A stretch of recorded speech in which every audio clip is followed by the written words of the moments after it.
Be good channel சார்பாக நேயர்கள் அனைவருக்கும் என்னுடைய பணிவான வணக்கம். இந்த மனம் நாம் அல்ல, இது நமது. காற்றால் இயங்கும் உடல், காற்றுக்கு நன்றி சொல்ல காற்றினை கொண்டு வர கூடுவதும் சாத்தியம். If you understand it, you should realize it. What happened to you, soldier? எப்படி இருக்குன்னு கேட்டேன். The massage is much better than your message. Keep it up now. இது நீங்களே ஒரு மேடையில் எப்படி சொன்னீங்கன்னா, if you explain your love, that is not love. அது எப்படி படுக்கையிலிருந்து என்னால் நகரக்கூட முடியும். Miracles always happen. We hardly notice them.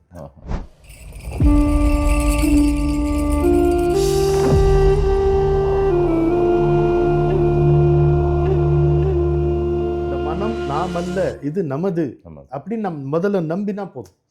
ஆனா அவர் கடுமையா இருப்பார்.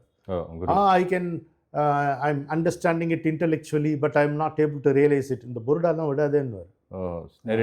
If you understand it you should realise it. அப்புறம் என்ன, எப்படி நம்பிக்கையும் சந்தேகமும் சேர்ந்து இருக்க முடியும்? உன் மனைவி நீ நம்புறியானா அப்புறம் எப்படி சந்தேகம் சேர்ந்து? நான் மெல்ல மெல்ல அவளை நம்புவேன் வரும். இப்ப இந்த உதாரணம் சரியா தைக்கும் பாருங்க. மனைவிய மெல்ல மெல்ல வள்ளுவர் எங்கேயோ போயிடுறாரு. நட்பில் வைக்கும்போது இணையர் இவர் எமக்கு இன்னம் யாம் என்று புனையினும் புல் என்னும் நட்புங்கிறார். இவர் எனக்கு இப்படிப்பட்டவர், இவருக்கு நான் இப்படி அப்படின்னு சொல்றது கூட இந்த நட்பை கொச்சப்படுத்துங்கிறார். சொல்றது ஐயோ எவ்வளவு அழகு என்று புனையினும்ங்கிறார். நினைப்பது என்று புனையினும் புல் என்னும் நட்பு. இணையர் இவர் எமக்கு, இவர் எனக்கு இப்படிப்பட்டவர், இன்னம் யாம் அவருக்கு நான் வந்து இப்படிப்பட்டவன் என்று புனையினும் அப்படி நீ நினைக்கிறதும் அந்த நட்பு கொச்சையாகணும். புல் என்னும் நட்பு. இது நீங்களே ஒரு மேடையில் எப்படி சொன்னீங்கன்னா, if you explain your love that is not love. அது எப்படி இருக்கு? யூ கேனாட் எக்ஸ்பிளைன் யுவர் லவ்னு சொன்னீங்க. முடியாது. எப்படி பண்ணிட்டு அது லவ் இல்லைன்னு. நம்ம அந்த அன்பை கொடுக்குறோம். எப்படி கொடுப்பேன்? ஒரு மீனா வந்து நதிக்கு நீரை கொடுக்கும் முடியுமா? நீரிலே வாழும் மீன் நீரை குளிப்பாட்ட நீரெடுக்க போதல் நடக்கின்ற காரியம். காற்றால் இயங்கும் உடல், காற்றுக்கு நன்றி சொல்ல காற்றினை கொண்டு வர கூடுவதும் சாத்தியமா? சாத்தியமே இல்லை. இதெல்லாம் தான் புரிஞ்சு கேட்கிறாரு குரு.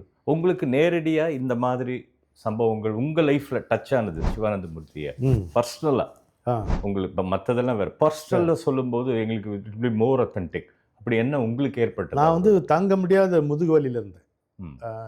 92ல் அப்போலோவில் அதுக்கு ஒரு ஆப்ரேஷன் ஆச்சு. ஆனால் அதனால எனக்கு பலன் கிடைக்கல. அதுக்கப்புறமும் இந்த வலினா அப்படியே கிரிப்பிள் ஆகிடும். ஒரு நாளைக்கு நான் வைசாக்ல இருக்கும் பொழுது படுக்கையிலேருந்து என்னால் நகரக்கூட முடியல. ஒரு பக்கம் அந்த வலி உயிர் போகிற மாதிரி இருக்கும். அந்த வலி ரெண்டு சைட்லேயும் வந்து ஹெர்னியா இறங்கிடுச்சு. அந்த வலினாலேயோ என்னவோ தெரியாது. அது மாதிரி என் மனைவிக்கு ரொம்ப பதறி போய் என்ன பண்ணாங்க, குருஜி வந்து உங்களை மாதிரி தான் அப்பப்போ ஹைதராபாத்லேருந்து வருவார். அவர் ஹைதராபாத்லேருந்து வைசாக் அன்றைக்கி வராருன்னொன்னே என் மனைவி நேராக ரயில்வே ஸ்டேஷனுக்கே போய் அவரை சந்திச்சு அவர் பார்த்தார். ஏன்னா ஸ்டேஷனுக்கு போகிறவங்க இல்லை, என்ன ஆல் வெல் அப்படின்னு கேட்பாரு. இல்லை இது மாதிரி இருக்குது அப்படின்னா பா நான் அவனை பார்க்குறேன்ட்டு அப்படியே வந்துட்டார். அவர் வீட்டுக்கு அவர் வந்து குளிக்கல ஒன்றும் இல்லை, போகலாம் அப்படின்னு சொல்லிட்டு அவர் மட்டும் வந்தார். வண்டியை எடுத்துகிட்டு அவர் மட்டும் வந்தார். வந்து வர்றாரு. நானுங்க ஐயோ தபதபான்னு உள்ள வந்து என் மனைவி சொல்கிறாங்க குருஜி வந்திருக்காரு அப்படின்ட்டு. எவ்வளோ எப்படி இருக்கும் எனக்கு. படுக்கையிலேருந்து இப்படி புரண்டு இப்படி எழுந்து அவருக்கு நமஸ்காரம்னா, what happen to you soldier அப்படின்னாரு. என்னை பார்த்துட்டு இந்த பெல்ட்டை கயிட்டுனாரு. பெல்ட் போட்டுருந்தேன். கயிட்டு லை ஆன் யுவர் பெல்லி அப்படின்னாரு. படுக்கையில் நல்லா அப்படி படுக்க போட்டார். ஒரு இடமா அப்படி முதுகில் தொடுறாரு. இங்கே வலிக்குதா? இல்லை. இங்கே வலிக்குதோ? இங்கே வலிக்குதா? இல்லை. ஒரு இடத்துல அப்படின்னாரு பூபதி. உயிரை போயிடுச்சு. ஒரு அரை செகண்ட் வலி. ஐயோ அப்பா வலி போயிடுச்சு. அவ்வளோதான். வலி போனதுக்கப்புறம் அவருடைய வாஞ்சை பாருங்க.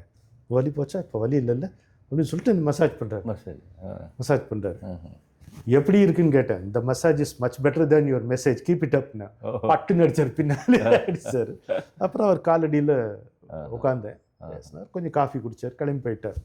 என்ன இதுன்னு கேட்டேன். கர்மசேஷம். கர்மத்தினுடைய சொச்சம், வினையினுடைய சொச்சம் மிச்சம். அப்படிதான். அப்பதான் இந்த வார்த்தை சொன்னார் Bhoopathi. Miracles always happen, we hardly notice them.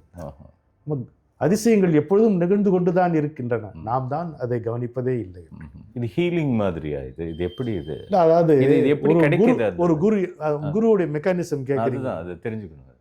நம்முடைய கர்மவினை நம்ம அனுபவிச்சு தானே ஆகணும்.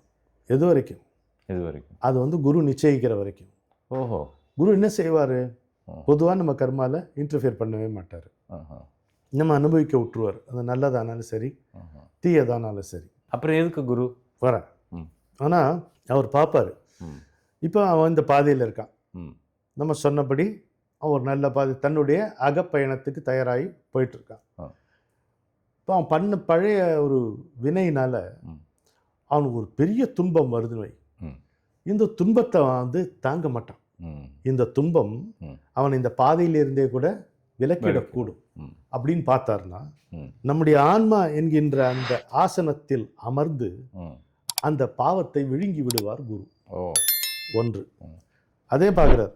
நம்ம போன ஜென்மத்தில் ஏதோ தெரிஞ்சோ தெரியாமல் தான தர்மம் பண்ணி பெரும் செல்வம் நமக்கு வரப்போகுது அப்படி பார்க்குறார். இவ்வளோ பணம் வந்தால் இந்த பைய தாங்க மாட்டான், இந்த பாதை கதையெல்லாம் அப்புறம் கண்ணில் படாது விலகி போயிடுவான் போது அதே சீட் ஆஃப் ஆத்மாவில் உட்காந்து அந்த புண்ணியத்தை விழுங்கி விடுவார் குரு. இது ஒன்று. ரெண்டாவது, இந்த கேரி ஓவர் பிராட் ஃபார்வர்ட் சொல்லுவோம்ல அக்கௌண்டன்சியில், அதை செய்யறதுல வல்லவர். எந்த கர்மாவும் எப்போ அனுபவிக்கணுங்கிறத நம்ம கையில் இல்லை, அவர் கையில் இருக்கு, குரு கையில். என்னுடைய வயது 71 பூபதி. எனக்கு இப்போ முக்கிய தேவை எது அப்படின்னு கேட்டால் ஆரோக்கியம். ஆரோக்கியம். ஏன்னா காலை முடிச்சு உட்கார முடியுது என்னால், அந்த ஆரோக்கியம் எனக்கு தேவை. முதல்ல என் காரியங்களை நான் பார்த்துக்கக்கூடிய ஆரோக்கியம் தேவை. ஆனால் என்னுடைய வினையில் அப்படி இல்லை. இந்த வயசில் நான் துன்பம், உடல் துன்பம் அனுபவிக்க வேண்டியதுன்ற மாதிரி இருந்ததுன்னா என்ன செய்வார்? அது முன்னாடி அனுபவிக்க வச்சிருவார். எனக்கு உடம்புல வலு இருக்கும் பொழுதே அதை அனுபவிக்க வச்சிருவார்.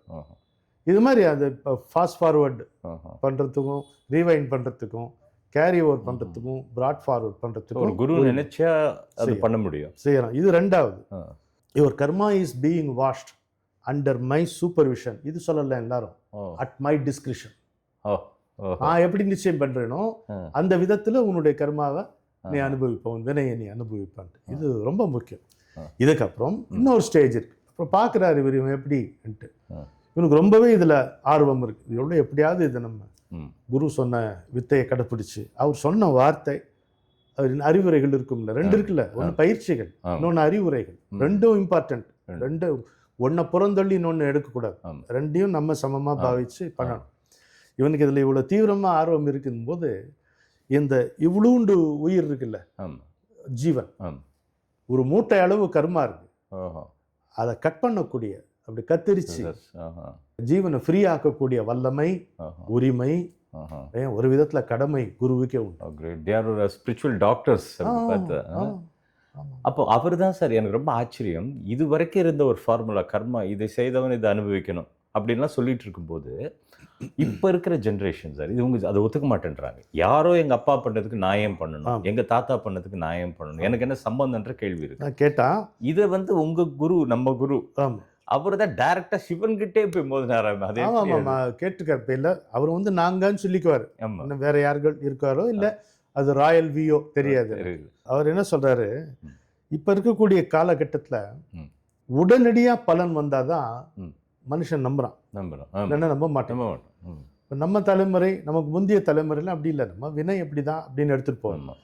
இதை ஒரு ஃபேட்டலிஸ்டிக் மென்டாலிட்டின்னு வெஸ்டர்னர்ஸ் முத்திரை குத்தினதுனால நமக்கு அது போயிடுச்சு. இதுக்கு முன்னாடி எப்படி இருந்தது? குருஜி இதை எப்படி சொல்லும் பொழுது, ஏன் எனக்கு தெரிய மாட்டேங்குது, நீங்க பூர்வ ஜென்மம் இருக்குன்றீங்க, அதனுடைய வினை அதை தான் நான் அனுபவிக்கிறேன்றீங்க. அது எனக்கு தெரிஞ்சாலும், அதுக்கு தெரிஞ்சா நீ என்ன பண்ணுவ தெரியுமா? அட்ரஸ் முதல்ல விசாரிப்படாது. அப்ப இருந்த உறவுகள், அப்ப நமக்கு இருந்த சொத்து பத்து, இது என்னாச்சு, இப்படித்தான் புத்தி போகும். அதனால லிமிட்டேஷன் இஸ் அ ப்ரொடெக்ஷன். வரம்பு என்பது ஒரு பெரிய பாதுகாப்பு. நமக்கு இப்ப தெரியாம மறைக்கப்பட்டிருக்குல்ல, அது ஒரு பெரிய பாதுகாப்பு. இது ஒண்ணு சொன்னார். ரெண்டாவது, எப்போ இன்னும் ஒரு மனிதன் சொல்லலாம், only when you are unconditionally good. நான் நல்லவனா இருக்கேன், எனக்கு என்ன கிடைக்கும், உனக்கு அடிவாத கூட கிடைக்கலாம், அவமானம் கூட படலாம். எத்தனை பேர் அப்படிதானே இருக்காங்க. அதனால எதிர்பார்ப்புல தானே பி குட் மட்டும்தானே உங்க சேனல் சொல்லுது. டூ குட்டும் சொல்லுது. Do good, be good, do good, get this ஏதாவது சொல்லுதா? இல்ல, தெரியாது. ஆனால் நம்ம நல்லவர்களாக இருப்பதும் நன்மை ஒன்றே புரிவதும் நம்முடைய தலையாய கடமை, நம்முடைய உயிரினுடைய இயல்பாக மாற வேண்டிய கடமை. இது குரு இதை ஸ்பெசிஃபிக் பண்றாங்களா? இது என்கிட்ட சொன்னார். இது ரெண்டாவது. ஒன்று அண்டர் ஹிஸ் டிஸ்கிரிப்ஷன், நினைத்தார். ஆமாம். இன்னொன்று லிமிட்டேஷன் இஸ் அ ப்ரொடெக்ஷன், வரம்பு என்பது ஒரு பாதுகாப்பு, அதை தடையாக நினைக்காதுன்றது. மூணாவது, ஒரு மனுஷன் ஷுட் பி அன்கண்டிஷனலி குட். இதை தாண்டி இல்லை உன் அக்கறை எனக்கு புரியுது, நீ ஒன் சார்பில் கேட்கல தெரியுது, ஆனால் இப்போ ஒரு பிரார்த்தனை நடந்துட்டுருக்கு, நாங்கள்லாம் செஞ்சிட்ருக்கோம். அப்போ செய்கிற தப்புக்கு அப்போவே பலன் கொடுத்துடணும். 4 பேர் அடிபட்டா தான் இந்த ஸ்கீம்லேயே, அந்த பெரிய ஸ்கீம்லேயே ஒரு மாறுதல் வரும் வரப்போகிறது அப்படின்னு அது உத்தரவாதமாக சொல்கிறார். உத்தரவாதமாக தான் சொன்னால் அப்படி தான் சொல்லுவார். கையை காலெலாம் தூக்கிட்டு சொல்ல மாட்டார், கேஷுவலாக ஒரு கப் ஆஃப் காஃபி தான் சொல்லுவார். ஆமாம், அது கட்டாயமாக அது வரும். அது ஏதோ சிவனோடைய சர்ச்சை பண்ணதா சொல்கிறாங்களே, சிவனோடைய. ஆமாம், அந்த நான் ஒரு புஸ்தகத்தில் படித்தேன். ஆமாம், அதில் போட்டிருக்கேன், நான் அவர் இன்சிடென்ட்லி ஃபாட் வித் காட்னு. பூபதி ஸ்ரீராம் சாருக்கு அவரை நல்லா தெரியும். அப்படிங்களா? ஆமாம், ஒரு ஃபங்க்ஷன் கூட ஸ்ரீராம் சாருக்கு அவர் நல்லா தெரியும். ஃபங்க்ஷன் என்னத்துக்கு ஃபங்க்ஷன், குருஜி போயிட்டாரு, அவர் பெயரால் ஸ்ரீராம் சாருக்கு ஒரு ஃபெலிசிட்டேஷன் பண்ணாங்க. ஓ, ஸ்ரீராம் சாருக்கு. ஆமாம் ஆமாம், கரெக்ட். குருஜி பெயரால். அதனால ஒரு அற்புதமான ஸ்பீச் கொடுத்துருப்பாரு. ஆமாம், ஸ்ரீராம் சார். ஆமாம் ஆமாம், அது மாதிரி இருக்கும். அதனால அதுதான் நம்மளை சேர்த்துருக்கு. ஆமாம், குரு அது ஒரு இது எங்கள் ஐயா டிஜிஎன் ஐயா சொல்லுவாருங்க. அவர் சொல்லும்போது சொல்லுவார், அதாவது நீங்கள் குருவை வணங்குறது, ஃபோட்டோ வச்சுக்கிறது, அவர் டெய்லி காலையில் இருக்கிறது, இது பண்ணக்கூடாதுன்னு சொல்லி எங்களுக்கு வந்து ஃபோட்டோவே வைக்கக்கூடாதுன்னு உத்தரவு. அவர் சொன்ன வார்த்தை, அந்த வேண்டுதல் வேண்டாமையிலான் அடி சேர்ந்தார்க்கு யாண்டும் இடுமையில் என்றது சொல்லுவார். அந்த அடின்றதை வந்து மற்றவங்களாம் பாதம் நினச்சிக்கிட்டு தொட்டுட்டு இருக்காங்க. அப்படி இல்லை, அவர் வாழ்ந்தபடி செய்யணும், அவர் நடந்தபடி செய்யணும் அப்படின்றாங்க. இதுதான் வந்து ஸ்பெசிஃபிக்காக சொல்கிறாங்க சார். அப்புறம் இன்னொன்று கூட சொன்னார், படிச்சுட்டு அதை சொல்கிறவன் குரு, படிச்சுட்டு அதன்படி வாழ்ந்து சொல்கிறவன் ஆச்சாரியன்னு சொல்கிறாங்க. ஸோ இப்போ நம்ம சிவானந்த மூர்த்தியால் ஒரு ஆச்சாரியன்னு இருந்து சொல்லியிருக்காரு. அதுதான் நான் ஃபீல் பண்ணுறேங்க. அதாவது குருவுடைய படத்தை வச்சுருக்கிறத பற்றி குருஜி ஒரு வாட்டி சொன்னார். ஒருத்தர் சொல்கிறார், ஒரு பக்தருடைய வீட்டுக்கு குருஜி போகிறார். போனால் அங்கே அவருடைய படத்தை வச்சுருக்காங்க. நான் சொல்கிற நிகழ்ச்சி 30-35 வருஷத்துக்கு முன்னால். சரிங்க. அப்போ சொன்னேன், இது 3000 rupees ஆச்சு, இதை நாங்கள் அப்படி ஃப்ரேம் போட்டு வச்சுருக்கோம், வச்சுட்டு என்ன செய்கிறீங்கன்னு கேட்டார். அப்படின்னா அப்படின்னு கேட்டார். கான்ட் யூ டாக் டு இட்னு கேட்டார். And if it cannot answer you, எதுக்கு இதை வச்சுருக்க, இது இந்த என்ன, அதுக்கு என்ன தெரியுமா சொல்கிறார், paper and glass. Why are you keeping this paper and glass if it cannot respond to you? அப்போ என்ன, எது நம்ம பரம்பொருள் நினைக்கிறோமோ அது ஒரு உருவத்தில் இங்கே வந்து நிற்குது. நம்ம வந்து அதை வந்து உருவமாக தான் பார்க்குறோம். முதல்ல பாரு, பரவாயில்ல. ஏன்னா உண்மை என்பது அந்த உருவத்திலேயே உணரப்பட்டதனால் அந்த உருவமும் உண்மையே, அதுவும் சத்தியமே, அதுவும் நிரந்தரம், அதெல்லாம் வரைக்கும் ஓகே. அதை வச்சுட்டு என்ன செய்ய, கேள், பேசு, அது பதிலுக்கு என்ன சொல்லுது பாரு அப்படின்ட்டு. இப்படித்தான் பழகணும். அதுக்காக தான் வைக்கிறது. எதுக்காக வைக்கிறது தான், அது ஒரு எச்சரிக்கை தானே. இப்போ ஒன்றும் இல்லை, பெரிய ஒருத்தர் வந்தார் வச்சுக்கங்களேன், நம்முடைய கால் மேல் கால் போட்டு உட்காருவோமா? மாட்டோம். தன்னை போல அது இதுவாயிடும்ல. அவர் வராத போதும் நமக்கு அந்த மரியாதை உணர்வு ஏற்படுத்துறதுக்கு அவருடைய உருவம் நமக்கு தேவையா இருக்கும். நம்முடைய நடத்தையில ஒரு திருத்தமும் ஒரு நேர்த்தியும் வருவதற்கு உருவம் தேவைப்படுகிறது. அப்போ அந்த ஃபோட்டோ வச்சுருக்கவங்களாம் அந்த ஃபோட்டோ கும்பிட்றதோட மட்டும் இல்லாமல் அவர்கள் சொன்னது பிஹேவ் பண்ணணும். அப்போ தான் அந்த ஃபோட்டோ வச்சிருக்கிறது பலன். ஆமாம், அவரை வந்து நம்ம பண்ணுற தப்புக்கு ஒரு வசதியாக வச்சுக்கூடாது, சௌகரியமாக நடக்குது. அது நடக்கும் தான். என்னைக்காவது ஒரு அடி விழும், அப்போ புரிஞ்சுப்பாங்கன்ற. Life will give a jolt. ஒரு விஷயம் சிம்பிள் பூபதி, இயற்கை செய்தி சொல்லும், சரி, வாழ்க்கை பாடம் தான் புகட்டும். எப்படி திருப்பி சொல்லுங்க? இயற்கை செய்தி சொல்லும். ஓகே. நீங்கள் வந்து நம்ம இயற்கையில் நம்முடைய வாழ்க்கை, சுற்றி இருக்கக்கூடிய மனிதர்களுடைய வாழ்க்கை, அது மட்டும் இல்லை, புல்லு பூண்டு பூச்சி புழு, எத்தனையோ விதமான தாவரங்கள், எத்தனையோ விதமான விலங்கினங்கள், அதெல்லாம் சேர்ந்து தானே வாழ்ந்துக்கிட்டு இருக்கு. அந்த வாழ்க்கையில் செய்திகள் நிறைய கிடைக்கும் நமக்கு. காதை திறந்து வச்சு, மனசையும் திறந்து வச்சு செய்திகள் கிடைக்கும். அதில் நம்ம அப்ளை பண்ணிக்கலாம். ஆனால் வாழ்க்கை வந்து இப்படி இரு, அப்படி இல்லை, இருக்காதுன்னு சொல்லாது. நீ அந்த செய்தியை வாங்கி நடந்துக்கலன்னா it will teach you a lesson. அந்த பாடம் நான் இங்கே பாடம் சொல்கிறது இங்கிலீஷில் சொல்லுவோம், it will teach you a lesson. வாழ்க்கை will teach you a lesson. யாருடைய தலை வந்து இன்பத்தில் கிறுகிறுப்பதில்லையோ அவனுடைய கால்கள் துன்பத்திலும் தோழாது. இயற்கையிட்டேந்து பெறக்கூடிய செய்தி இது பெறவில்லை என்றால் வாழ்க்கை பாடம் புகட்டும், கீழே இறக்கி விட்டுரும். வீழக்கணம் போதும், வெல்ல யுகம் போதாது. இது வள்ளுவரும் நீங்கிறது, யாதலில் யாதல் நீங்கியான் நோதல் அதனில். அற்புதம், அற்புதம். இல்லை, அதாவது ஏறுறதுக்கு ரொம்ப நேரம் பிடிக்கும். ஆஹா, சரிஞ்சு விழுறதுக்கு ஒரு கணம் போதும். ஆஹா.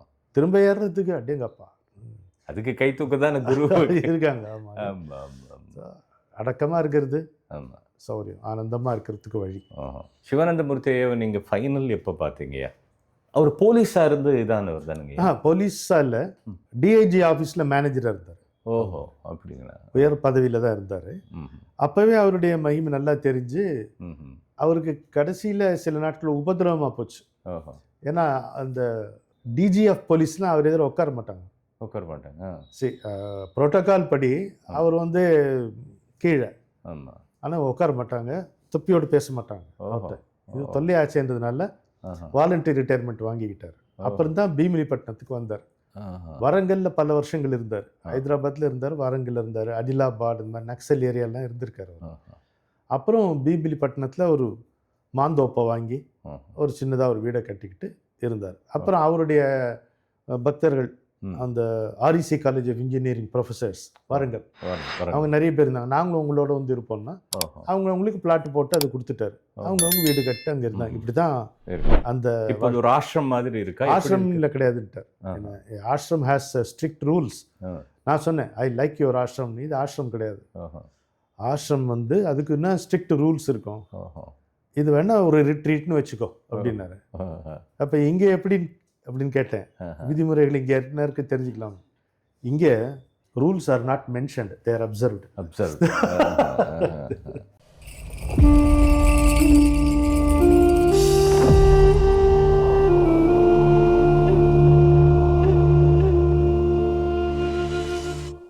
இந்த பி குட் சேனலில் நல்ல விஷயம்ன்றதுனால நீங்கள் எல்லாருக்கும் போய் சேர்ற மாதிரி நல்ல எல்லாருக்கும் ஷேர் பண்ணணும்னு உங்களை பணியும்பா கேட்டுக்கொள்கின்றேன்.